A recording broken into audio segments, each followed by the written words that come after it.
We are still on solving right angle triangles. In this video clip, we'll be looking at more on the trigonometrical ratio. I'll digress a bit and leave the triangles. Rather, I want to look at the properties of the basic trigonometrical ratios we've just considered. That is the sine, cosine, and tangent.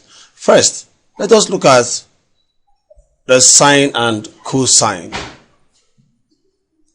And in handling this, I would like us to roll back to our early days in secondary school, where we were taught complementary angles. That is, angles that add up to give us 90 degrees. I will look at some pairs. I'll look at something like 10 and 80. These are complementary angles because they add up to give us 90 degrees. I'll look at something like 20 and 70. I'll consider something like 30 and let's say 60. And maybe we also look at 45. Yeah, 45 plus 45 will give us 90. 30 plus 60 will give us 90. 20 plus 70 will give us 90. These are known as complementary angles. Now, looking at sine and cosine, you may want to see them as cousins. If I take the sine of the angle 10, say sine 10 degrees.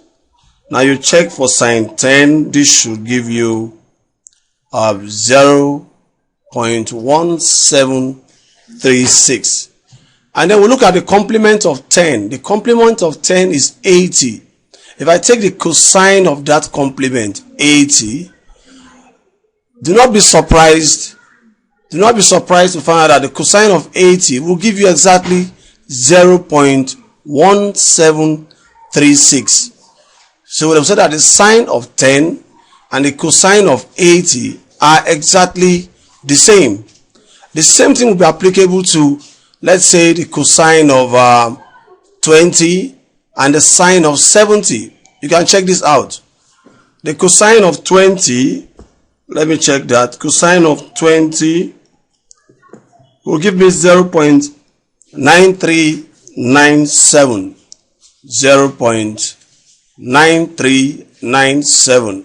Now, if you check correspondingly, the sine of the complement of 20, 20 is the complement of 70, 70 is the complement of 20.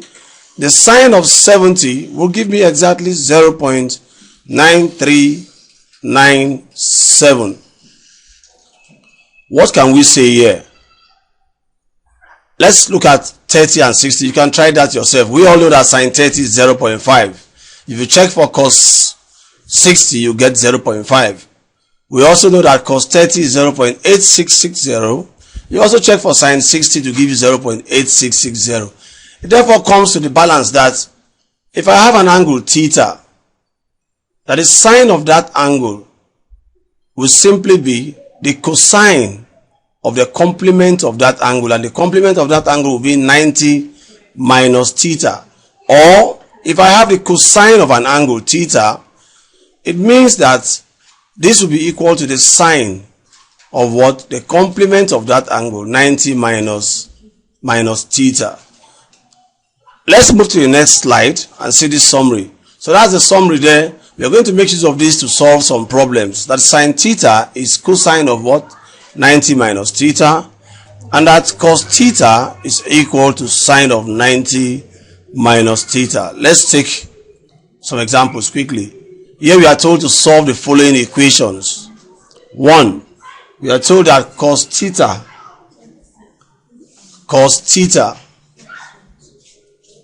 is equal to the sine of 70. And the question now is, what will be the value of theta? Of course, I know you know the answer straight away, that this will be what? This will be 20. But let's still see, how do I solve this if I were to solve? I look at the left hand side, it's written in cos. The right hand side is written in sine. I'll make a decision. I'll change both of them, let them be either both sine or both are cos. Let me change the left hand side. We know that cos theta is the same thing as the sine of 90 minus theta. Fine. And I leave my right hand side as it is, as sine 70. Now I have both sides as sine. that sine of 90 minus theta is equal to sine of 70.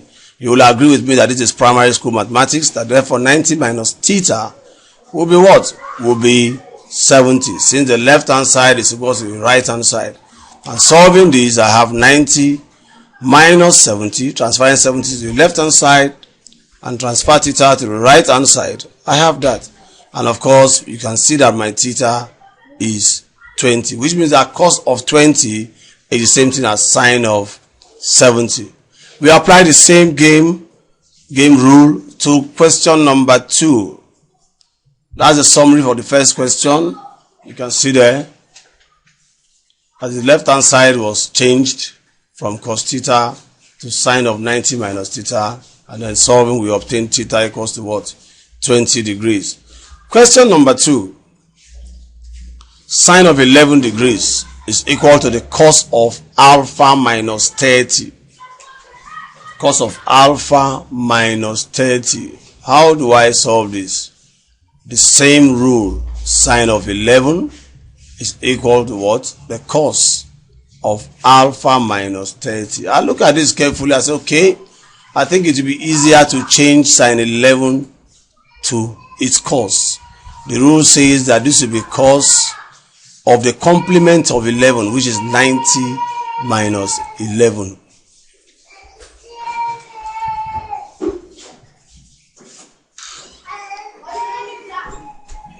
Cos of 90 minus 11.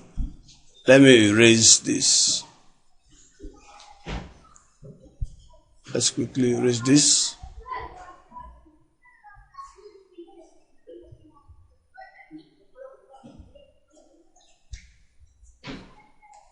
So I've changed my sine 11 and put on what is cos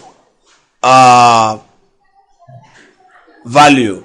Why have I done that? I want both sides to have the same trig ratio. Either I'm using sine on the left and sine on the right, or cos on the left and cos on the right. I want to use cos on both sides.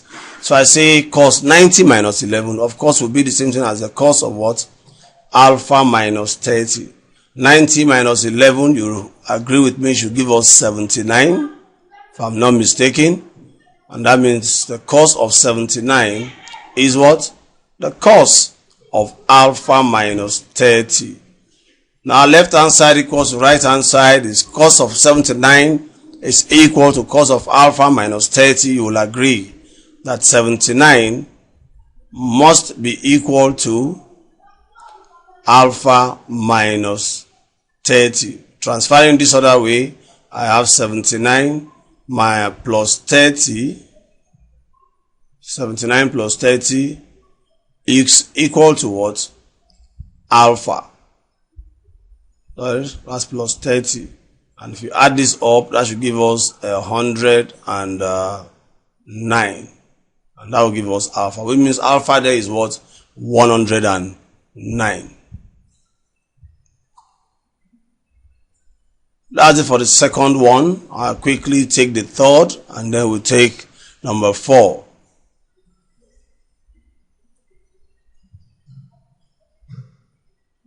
That's it. In a much more neater form, as you can see. We try to express sine 11 as cos of 90 minus 11, and the rest is history. 79 equals to alpha minus 30, and solving that, we have that our alpha is 109. The next question, question number 3, states that the cos of 3 theta and the sine of 5 theta, that they are equal. What could be the value of theta for this? Again, using the same game rule, I'll change one side and let both sides be the same trig ratio. So this is cos of what? 3 theta. This is sine of 5 theta. Now, I want to change my cos 3 theta to sine. Of course, this will be sine. In place of 3 theta, we get the complement of it, which is 90 minus 3 theta. And this is equal to the sine of 5 theta. Since the left hand side, both of them are what? So left and right hand side are both in sines. It therefore means that what I have here, 90 minus 3 theta, is equal to 5 theta. Here I have 90 is equal to 5 theta plus 3 theta, which gives me 8 theta. So 90 is equal to 8 theta. What is theta? You will agree that theta will simply be what? 90 divided by 8. Now you are free to change any one you like. You can decide to change sine 5 theta to cos. If you want to do that, that will give us what? The cos of 90 minus 5 theta. Let's write this out neatly. There we are. Again, we replace in this case the left and the right hand side. We replace 5 theta with 90 minus 5 theta and then change the sign to cos. So we have both sides expressed as cos. Of course, the same thing is applicable. 30 is equal to 90 minus 5 theta. And we have our theta as what? 90 divided by 8. Last question. The last question, I think you should do that on your own. I think I should just give you the tip. The answer to this will be 45 degrees because we know sine of 45 and cos of 45 are equal. But you work it out by changing the left hand side. Let it be sine of 90 minus alpha, or the right hand side as you may like. I introduce more relationship between sine and cosine. Here I have a very, very strong relationship. This relationship says that the sine, the square of the sine of theta plus the square of the cos of theta will always give us 1. What does this mean? Now if I take the sine of an angle, say sine 30, and I square the value, and then I take the cos of an angle, say 30, and I square the value, that will give me 1. Check this out yourself and find out if that is true. Also, we are told here that the tan of theta is simply the ratio between the sine of that angle to the cosine of that same angle. Now with this, we'll take a few more problems and that will bring us to the end of this clip. Let's proceed. I'm having a deduction here from the rule that the square of the sine of theta, let me pronounce this properly. I said that this is what? The square of the sine of theta plus the square of the cos of theta is equal to 1. This actually is pronounced as sine squared theta plus cos squared theta is equal to 1. We can manipulate this and transfer, let's say, sine squared theta to the right hand side and we'll have this relationship. Or I can transfer cos squared theta to the right hand side and I'll have this other relationship. Take note that I said that we obtain 2 powerful and useful expressions. In our next question, we'll see how powerful these expressions can be and how useful they can be during our exams. Let's look at this. Here we are told, given that cos theta is 5 over 13, find the value of sine theta. Given that cos theta is 5 over 13, find the value of sine theta. And my mind goes straight to the expression, this expression here. That, oh, this expression actually links sine and cos. If I'm looking for sine, I can transfer the cos to the right hand side. That is, my sine squared theta can be expressed as 1 minus cos squared theta. And since I've been provided with the cos, I can simply say, oh, this is 1 minus 5 over 13, and I square. And this will reduce to 1 minus 25 over 169. And subtracting, I have there 144 divided by 169. Wonderful. And since I'm looking for what? Mind you, this is sine squared theta. The question demands that I get sine theta. You will agree with me that right from nursery school, from nursery 2, we know that sine theta in this case, since this is the square of sine theta, will be the square root of 144 all over 169. And that should give me 12 all over 13. I'll take it again. I'm asked to find sine theta, but I'm provided with cos theta. And my mind goes straight to this powerful expression that sine squared theta plus cos squared theta is equal to 1. So okay, since I'm looking for the sine, let me leave the sine squared theta on the left hand side and transfer cos to the other side. I immediately substitute the value 5 over 13 into this and then square as indicated there. And that gives me 25 over 169. Subtracting, I have 144 all over 169. And of course, since sine squared theta is this, of course, sine theta will be what? The square root of 144 to 169. And that gives us 12 over 13. Now, if you don't like this method, I have a kindergarten method I can show you very, very fast. That's the summary of what we've just done. Sine squared theta, as you can see there,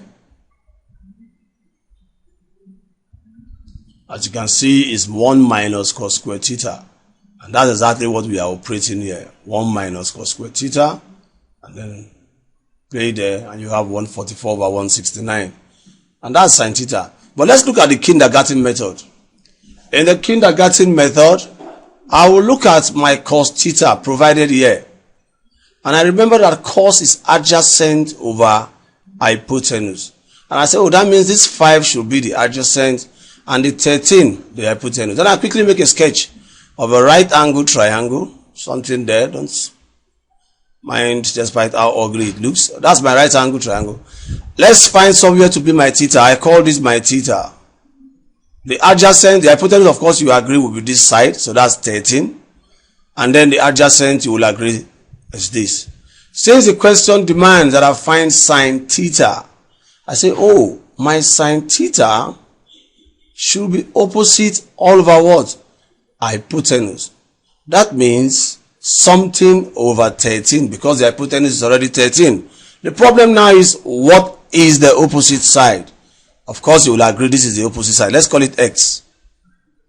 But looking at this is a right angle triangle. Your mind goes straight. Oh, this is the adjacent 5 and this is 13.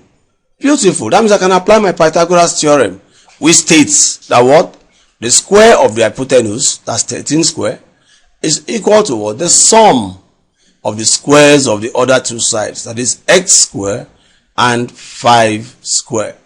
Quickly solving this is 169.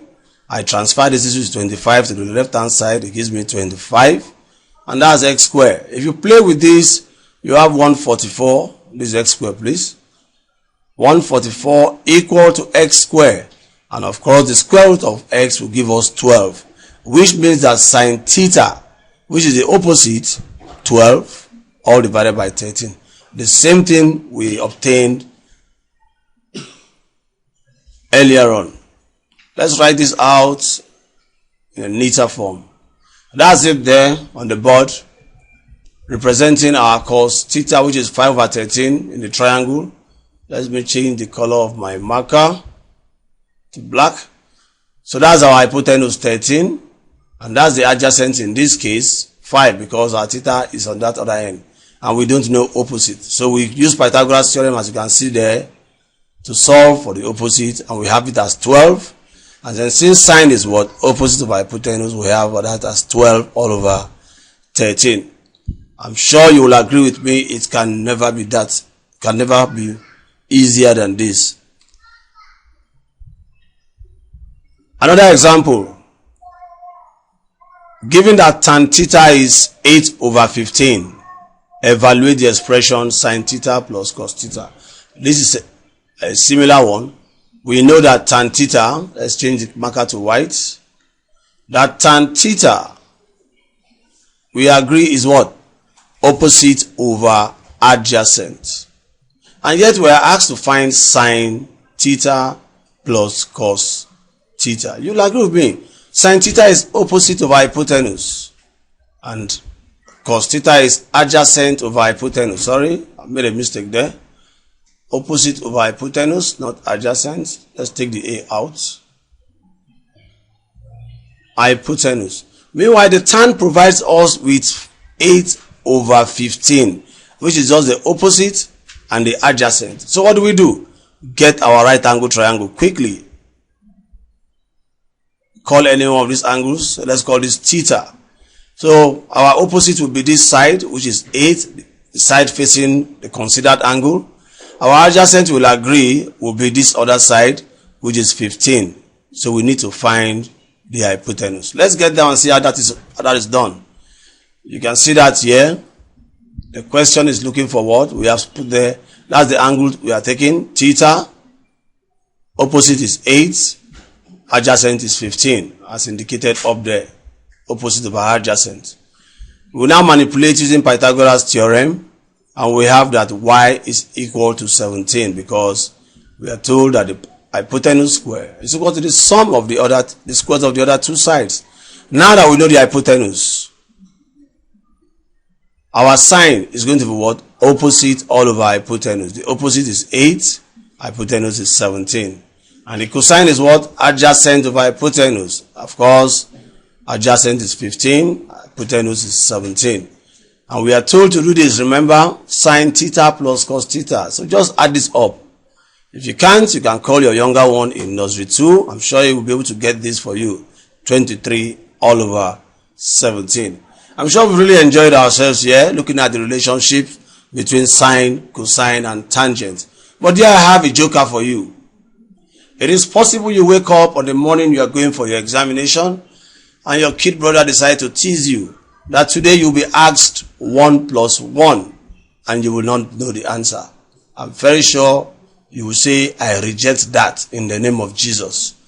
Well, here we have on the screen, sine 37 divided by cos 53 plus cos 78 divided by sine 12. And the instruction is, without using mathematical table or electronic calculating device, show that. You must actually show that this plus this is equal to 2. Actually, this is 1 plus 1. How? If I look at 37 and 53, they are complementary. Remember we said 10 and 80 were complementary. Yeah, because they add up to give us 90. 37 plus 53 will give us 90, which means the sine of 37 and the cos of 53, they are the same. So I can say, okay, if this is sine 37, cos 53 can therefore be written as also sine 37. Yes, because they are complementary. And if this is cos 78, 78 and 12 again are complementary because they add up to give us 90. And I can take off sine 12 and call it cos 78. And of course I can cancel this, and that gives me 1, as I was taught in primary 1. And I can cancel this and this, and I have this as 1. And without any spiritual powers, I know that 1 plus 1 is 2. That brings us to the end of this video clip. I hope to see you in the next clip.